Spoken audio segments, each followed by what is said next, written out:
বছর বিসিক থেকে আয়োজিত জাতীয় কারুশিল্পী সেরা কারুশিল্পী পুরস্কারে কাপড়ের পুতুল বিভাগ থেকে সেরা কারুশিল্পী নির্বাচিত হয়েছে। তো আসলে যে কোনো কাজেরই সর্বোচ্চ স্বীকৃতিটা হচ্ছে পুরস্কার, সর্বোচ্চ সম্মান এবং স্বীকৃতি, যেটা আজকে আমি পেয়েছি। স্বাভাবিকভাবে আসলে এই অনুভূতিটা ভাষায় প্রকাশ করার মতো না।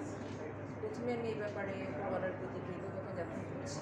আর যারা এই পুরস্কারের আয়োজন করেছেন, শিল্প মন্ত্রণালয় এবং এর সাথে অ্যাসোসিয়েটেড অন্যান্য যে সমস্ত সংস্থাগুলো রয়েছে বা ডিপার্টমেন্ট বা মন্ত্রণালয়েরা রয়েছে, তাদের সকলের প্রতি আমি আমার আন্তরিক কৃতজ্ঞতা জানাচ্ছি। তো আপনার শিল্পকর্মগুলো কেমন?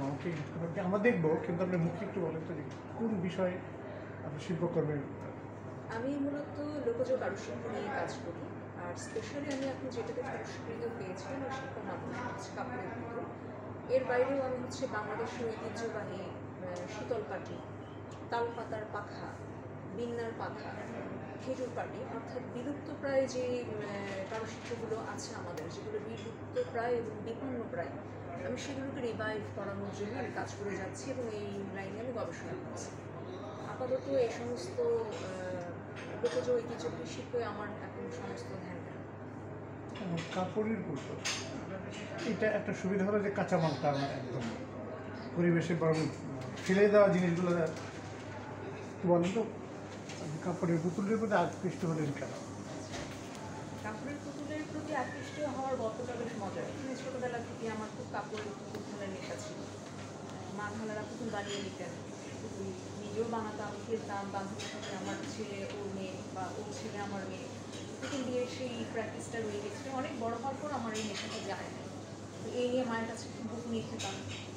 তো একটা পর্যায়ে আমার প্রফেশন, ক্যারিয়ার, পড়াশোনা বিভিন্ন ট্র্যাকে ঘোরাঘুরি করার পরে যখন আমি সিদ্ধান্ত নিলাম যে এবার নিজে কিছু করবো, তখনই হচ্ছে আমি আমার কাজের মাধ্যম হিসেবে এই ক্রাফটিংটাকে বেছে নিয়েছি, বিশেষ করে কাপড়ের। মানে সেই ছোটোবেলায় সেই পুরনো সেই নেশাটাই আবার ফিরে এসেছে। এখনও যখন পুতুল বানাই আমার মনে হয় না আমি পুতুল বানাচ্ছি, আমার মনে হয় আমি পুতুল খেয়েছি। সে হারানো শৈশবকে আমি হয়তো আবারও নার্চার করছি।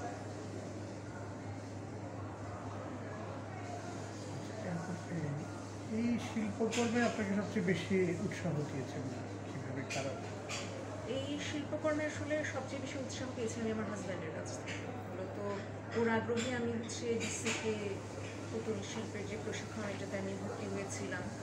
প্রশিক্ষণের প্রথম শ্রেণীতে আমি কোর্সটা কমপ্লিট করেছিলাম। তারপরে হচ্ছে নিজস্ব একটা কারখানা সেট আপ করি, আরও 4-5 জন কারিগরকে তৈরি করি। ওরা এখন ভালোই কাজ করছে। তো যখনই আমি একটা নতুন ডিজাইন বানাচ্ছি, একটা নতুন ডিজাইন একটা পুতুল আমি উঠাচ্ছি, তো সর্বপ্রথম সেই হচ্ছে আমার প্রথম অ্যাডমায়ারার বা প্রথম সমালোচক, যে আমার ভুল হলে সে বলে দিচ্ছে তোমার এটা ঠিক হয়নি, এটা ঠিক করো, বা ভালো হলেও সে খুব উচ্ছ্বসিত প্রশংসা করছে। তো এই বিষয়টি কিন্তু আমাকে সামনে এগিয়ে যেতে সবচেয়ে বেশি সহায়তা করেছে।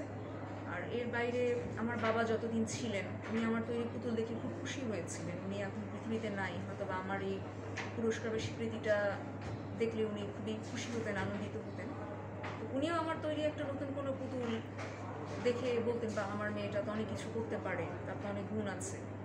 এরকম উচ্ছ্বাসটা আমি তার মাঝেও পেয়েছিলাম।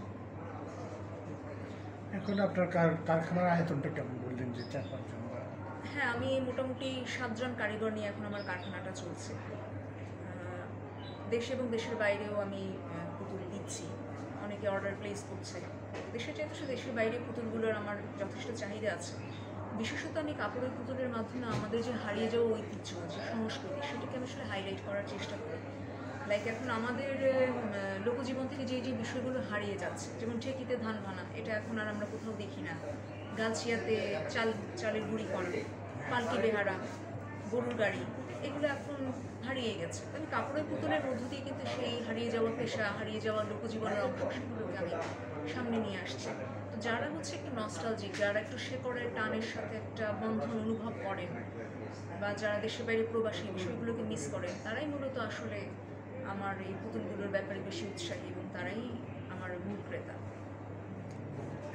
একটু থামেন, হ্যাঁ, একটু থামেন, এভাবে থাকেন।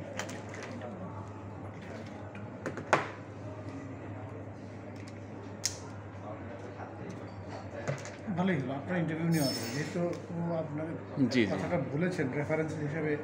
এটা আপনারও তো এটা একটা গবেষণা কর্ম করছেন তাই না, তো সেই হিসাবে